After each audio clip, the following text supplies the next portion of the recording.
네, 안녕하세요. 반갑습니다. 돈마리TV의 한동훈 대표입니다. 자, 오늘은요, 트럼프에 대한 얘기를 좀 해보도록 하겠습니다. 트럼프가 파산한다. 이런 가능성이 있다라는 내용들이 보도가 되고 있고요. 세금을 그동안 엄청나게 탈세를 했다라는 내용들이 나오고 있습니다. 자, 어떤 내용인지 자세히 알아보고요. 또 증시에 미치는 영향도 한번 분석해 보도록 하겠습니다. 사실 이때는 2016년도로 한번 올라가 봐야 됩니다. 그 당시 이제 익명의 제보자가 이제 처음으로 이제 이 내용을 폭로하게 되는 거죠. 바로 이제 뉴욕 타임즈에 신고를 하게 됩니다. 이제 폭로하게 되는데 이때 이제 뉴욕 타임즈가 진위 여부를 판단을 하고 이거 진짜인 것 같다라고 생각을 해서 이제 많은 자료를 입수하게 되는데요. 이때 이제 익명의 제보자라 함은 이제 전 트럼프의 세무 변호사로 일단 알려지고 있습니다. 이때 이제 어떤 게 있었냐면요. 95년도 이후에 이제 세금 신고서를 이제 입수를 하게 됩니다. 근데 그 당시에 이제 트럼프가 95년도 적자가 대략 9억 달러 정도의 적자를 기록했습니다. 이것 때문에 이제 소득세를 내지 않았었고 이후 18년간 소득세를 내지 않았다라고 나오고 있습니다. 뭐 두 가지 설이 나오고 있는 거죠. 하나는 진짜 돈이 별로 그렇게 많지 않은데 정말 이 자산가처럼 얘기했다라는 부분들이 있는 거고 거기에 대한 의구심이 있는 거고 또 하나는 돈이 많이 있음에도 불구하고 수많은 돈을 내지 세금을 내지 않기 위해서 수많은 방법을 동원했다라는 내용들이 나오고 있습니다. 그 내용 나오고 있는 게 이제 뭐 비용을 이제 어떻게 처리하냐의 싸움이죠.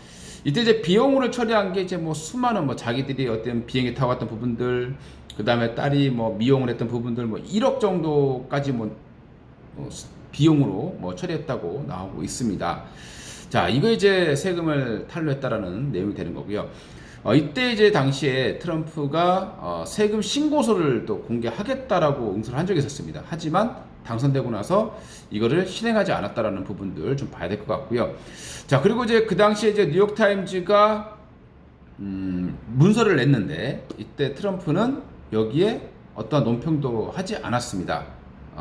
반박도 하지 않고 또 수긍도 하지 않는 그런 모습을 보여주다가 이제 뉴욕 타임즈에서 퍼뜨리니까 언론에 퍼뜨리니까 이제 이때 트럼프가 바로 이제 불법 취득했다.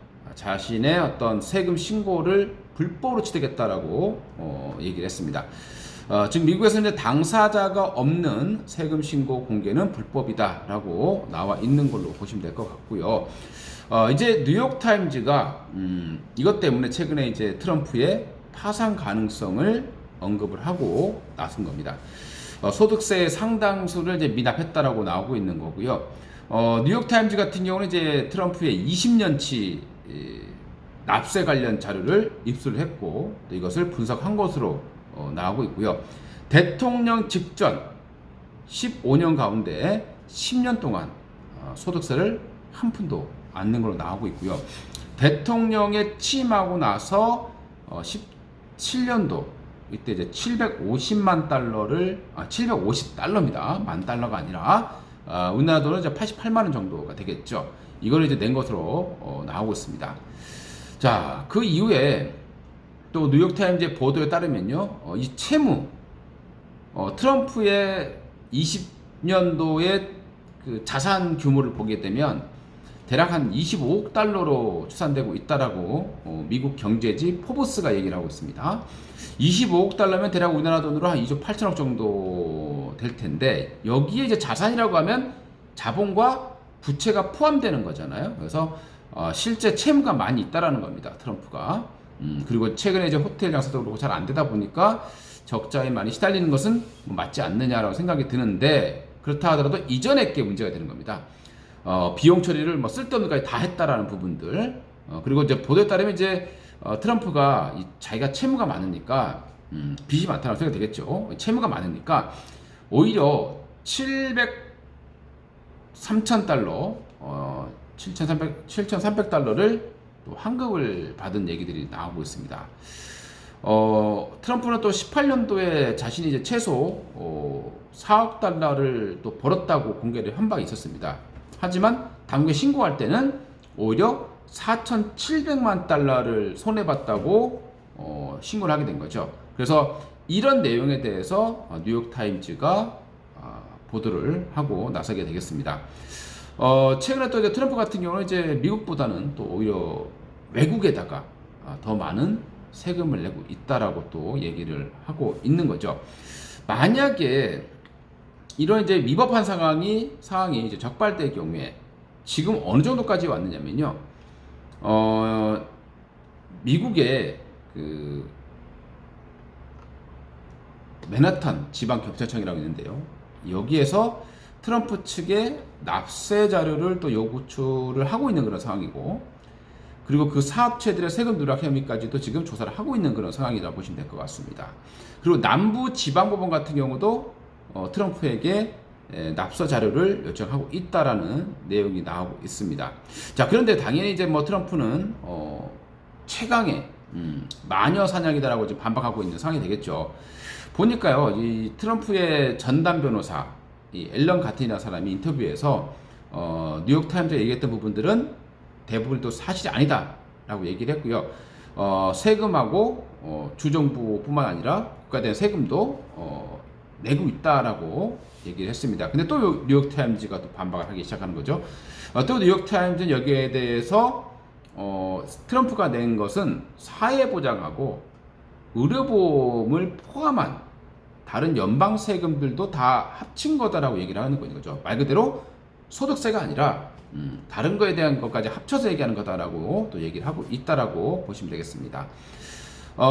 자, 그러면 트럼프가 이제 만약에 이 혐의에서 인정될 경우에 대략 1억 달러 정도 최소 벌금을 내야 될 것으로 예측이 되고 있다는 겁니다. 그래서 그렇게 될 경우 지금 가뜩이나 이제 트럼프가 재선 캠프 때문에 돈이 많이 나가고 있는 상황인데 여기서 또 1억 달러 정도까지 벌금을 낸다면 트럼프가 파산될 것이다.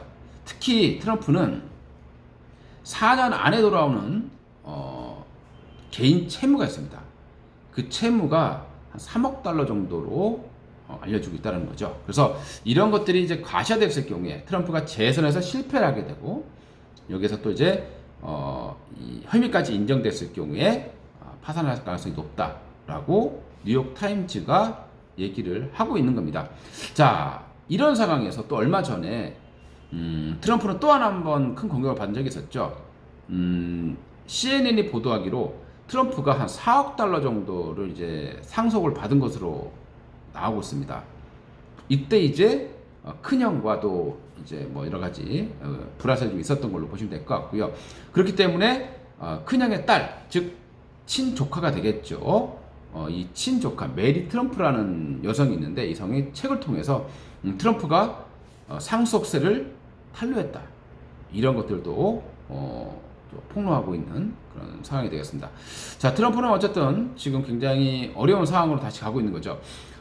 우리가 이제 중요한 건 뭐냐면 TV 토론이 29일 날 있습니다. 원래 트럼프는 이 심리전에 강하고 언변이 좀 강하다고 보시면 되겠죠. 그래서 강한데, 그래서 얼마 전까지만 하더라도 바이든이 우세했고요. 시장의 투자자들은 바이든의 많이 베팅을 막은 게 사실입니다. 근데 최근 들어서 트럼프가 다시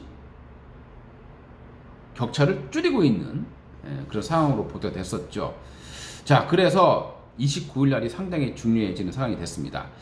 자, 트럼프가 조금씩 우세해진다라고 했을 때 미국 증시에는 우호적일 수 있겠죠. 왜냐하면 트럼프는 대표적인 감세, 즉 소득세를 그동안에 감세해왔습니다. 특히 법인세 같은 경우는 계속해서 내려왔었는데 바이든 같은 경우는 법인세를 올리겠다는 취지이기 때문에 아무래도 미국의 대기업들에게는 좀 악재가 될 수 있습니다. 바이든이.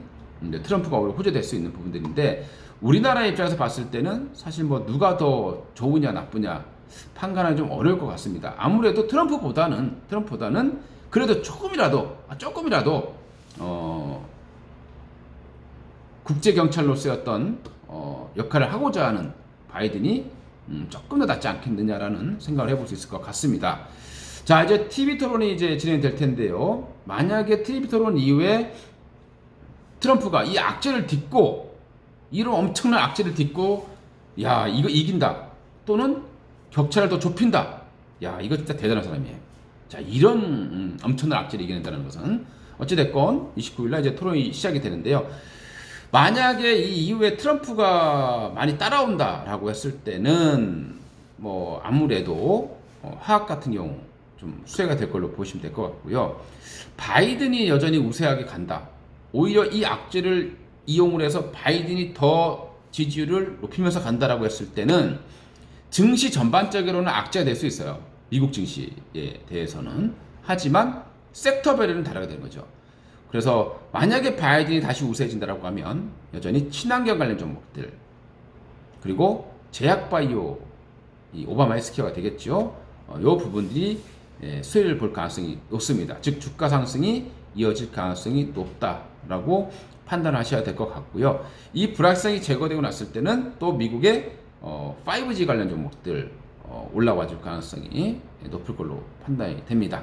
자, 그리고 또 이제 9월 29일 날 미국에서 소비자 신뢰 지수가 발표될 것으로 예상이 되고 있고요. 그 다음에 10월 1일은 미국의 개인 소비 지출, 이 코로나 때문에 얼마큼 나빠졌느냐를 판단할 수 있는 지표가 될 것 같습니다. 자, 이게 발표되고요. 그 다음에 또 하나 이제 증시에 또 봐야 될 부분들이 미국의 추가 부양책입니다. 민주당과 공화당의 지금 격차 굉장히 크죠. 뭐 2조 4천억 달러와 1조 4천억 달러 정도 갭이니까 엄청나게 큰 겁니다. 이거를 어떻게 잘 버무려서 추가 부양책을 만들어내는지, 합의해 나가는지도 보셔야 될 것 같고요.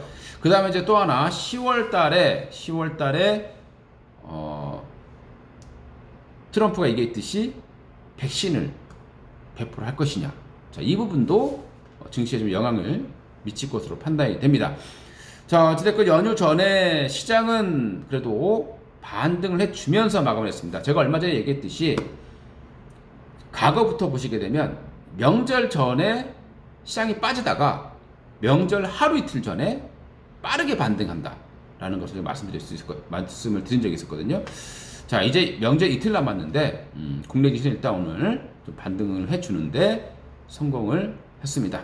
자, 앞으로 누가 더 우세해질지, 트럼프가 과연 이 악재를 이겨내고 다시 또 격차를 좁힐 것인지, 아니면 바이든이 이 기회를 삼아서 더 지지율을 올려갈 것인지 지켜보는 재미도 쏠쏠할 것 같습니다.